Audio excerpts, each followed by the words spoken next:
Salam, les versets que tu as cités sont des versets sur la guerre, de la guerre en elle-même.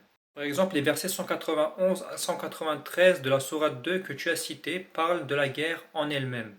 Et bizarrement, tu as omis de citer le verset 190, le verset qui précède les versets sur la guerre. Donc, commençons par le contexte dans le Coran. Le verset 190 nous dit de combattre seulement ceux qui vous combattent et de ne pas transgresser, car Allah n'aime pas les transgresseurs.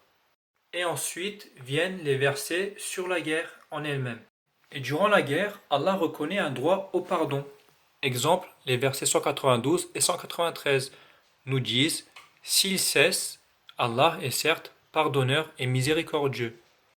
Le verset 193 nous dit: s'il cesse, donc plus d'hostilité, sauf contre les injustes, contre les tyrans.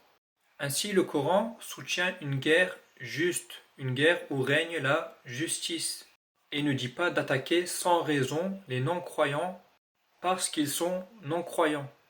La guerre est indiquée uniquement pour se défendre, seulement si les croyants sont attaqués. Je continue avec la sourate 4, verset 89 que tu as cité, mais bizarrement, tu as encore une fois omis de citer le verset qui le suit. Le verset 89 nous parle de la guerre en elle-même, alors que le verset 90 nous précise de ne pas combattre ceux avec qui il y a un pacte de paix, ceux qui viennent à nous sans nous combattre. Encore une fois, il n'est pas dit de combattre les non-croyants parce qu'ils sont non-croyants, mais uniquement pour se défendre si nous sommes attaqués, si les musulmans, si les croyants sont attaqués.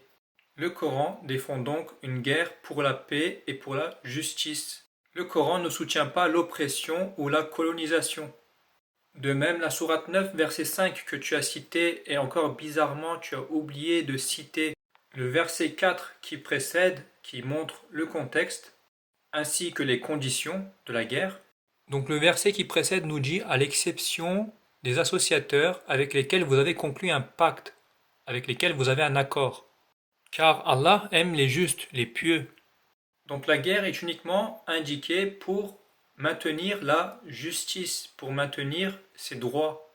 La guerre n'est pas indiquée injustement contre les non-croyants. Et plus concrètement, pour vous donner un exemple, lorsque la Turquie a été attaquée, pays de croyants majoritairement, par les grandes puissances mondiales lors de la Première Guerre mondiale, et lorsqu'elle a été colonisée injustement, la Turquie a mené une guerre pour récupérer les territoires qui lui appartiennent et non pas aller au-delà, car Allah n'aime pas les transgresseurs. Or, les transgresseurs attaquent d'autres pays, colonisent d'autres pays.